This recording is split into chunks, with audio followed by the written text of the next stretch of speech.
Peace FM 104.3. Good to meet you. You say it was Supreme Court, and there was more close to case. Oh, Nana. Every kind, never chat for another thing. Say Supreme Court to 7 days. Said this is the third week, eh? I start here. Nana, last week, and Nana, your third witness, nearby admitting a statement. Now, your lead counsel, so actually, court to see a third witness, no. Ni hold the kakra. The on cross examination and a statement, no. Yemfa abel for conviso. Oh, one lawyer, Nana. Me see hey, me go to Jomu in Ayamia, and because I me cassava in Yariana. And as a call campaign, but in one in Ayania. And Chinona, I was a council, no, echo agree with the bench. But I made you see you. In fact, Cecilia, Obia send them a message, Cecilia, Nipane, very prominent person. Or free Ashimota. Odo Achimota na 523. Or Kwama Samayo, Onyanduri. Onyanduri. Abacha. So far MVV road nuclear utiati. Sorry. Ode enko. Eti nana na hu be hia se your third witness na ordinary statement beba. Eti Friday. By the way, oba mama unsuo. So mama unsuo. So okay. Specialized papa. Eh, de nyame ase. Eh, de yamami so. Debi ayama obi on. Oh, Debi to Debi no mu rafi. Okay. Lazy no mate. Eti nana send your call and say na ni statement no. Na I was say lawyers for the respondent. They first and second. Now mututumu. E ka che Supreme Court ne say oh ye ni paragraph say 33 or the aba no. Ye ne nya adwen ti ye mbo emu 23 enye dey engu. Si Supreme Court siege na ye. And I see that be only more 23 in Yango, name over about 5. Ago, nti ewiase and nature say, ye de do no ama petitioner no, ebe cross examine. And on ne na upon kroma, kasa or say, na I rojo, ye nyina tie ni statement or the buy and hu hia irrelevant e. And a media person back journalist bizarre ne irrelevant then I will lead council call yes yembo 23 or say let's move on. You see there be make say won file case work court when we law school fair enough but won file case now on practice law a different from say we say now was spending propaganda. This is a matter of law practice experience and then ben one yasa dey way nana and then I was here cross examine Rojo Metununu our your third witness. Na ohwe akwan na yisi lawyer any lawyer kotampa etoto na no ne ade a eto da bia na yese abufo kro ya dey abamu ni ade o cross examine obi based on ono statement or the aba eno na obe cross examine na we dey obutimi call outside the witness statement near kofa question near the ba this a bench ne chirom say dabi you have to do this. Onipa you question on law. Yeah, onipa witness won't question on law. Money ade nyina was a bench near there bam. Nana to the sense say, Nana Kufuor lawyer kotampa kra. I was say judge ne ba ko bizan say odi oba court da I put it to you, I put it to you, I put it to you. Na sana lawyers nyina ko court o mo yana. It is some star ne kakra na put it to you, I put it to you. The na say wonya nuru ba bia.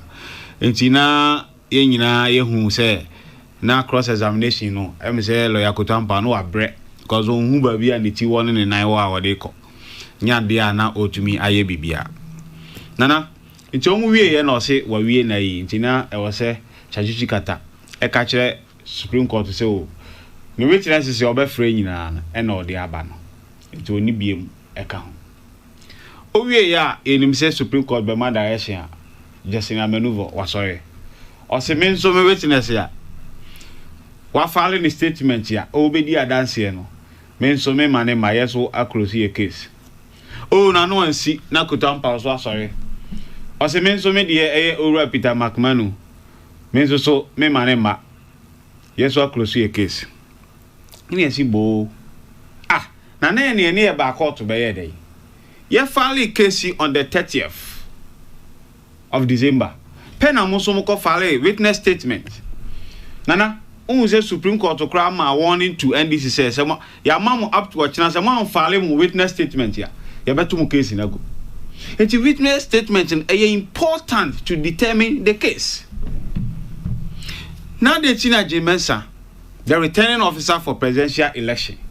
Election in Kobanina, dear Justin Amenuvo, Ekaina conjecture, Anna hearsay, I catch or dear Yuma. Dear, at the end one in one casa, any Jimensa, or no conducting election. Anona constitution na man mandate your perform here. Chade ntina yem pese obabejina adaka no ebe totona no. Ntina was here ma legal argument na bench ni chachichi kata koba no ne ade. Nana o kai set time na ne file for interrogatories na ye bogu ye no. Ye call for review.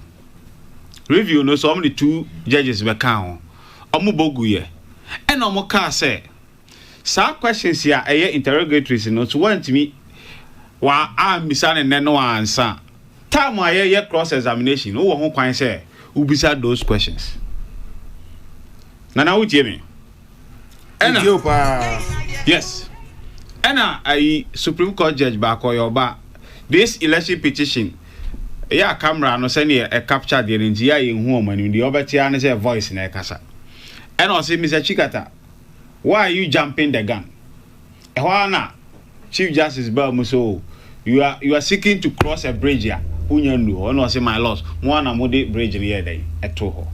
Mitia Tiana and Chintin in an say, then ya cross examination, a bedu or amanato to Jimensa and Numasam. Nana, first, ye bizarre for interrogatories. Yan fa my.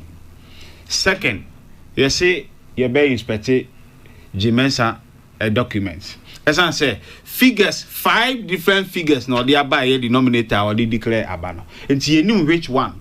Yeah, correct. Into your inspecting idea. Yeah, my point. And I do cross examination. And the mono, which one among some of the court to a contradicting the 5 no? The court to say, based on 5 figures, no, they are banning Nanado did not cross the 50% mark. Anyway. Nana, so share election petition we are different from 2013. There no NPP according to them say they filed over 11,000 pink sheets. Even the documents are near a person called Inspector Crano. Only 6 from the EC, from 9, from 10, 11, 12, and 13. You understand? Enti the omo kase nanka wasa mo so mo di me figure but your case ni different. Enti I was say lawyers no who say 2 different cases na Supreme Court really ho. Enti yen so track load of pink sheets and fan court Supreme Court. Ye dey no different cry. Nana na apart from say Jimensa returning officer for the presidential election. Osan at the constitutional body no a public institution. It's in the BBA obey no. The public must know. And don't you know the program biba I say the citizen must know. Say come here Jimensa and I will be glad to jump into the witness box. Na minko sign miti and imguasia or no see a dear gunu impugning her integrity. Nan konko sign iti. Na we dear ugane nana. Say bibi ni hopa Adentin ye Jimensa and testify. Yen cross examine. Onwana juma wayo. Adentin ye ntimi cross examine Jimensa. E de na wo huntia ye protect Jimensa. Peace FM 104.3. Good to meet you.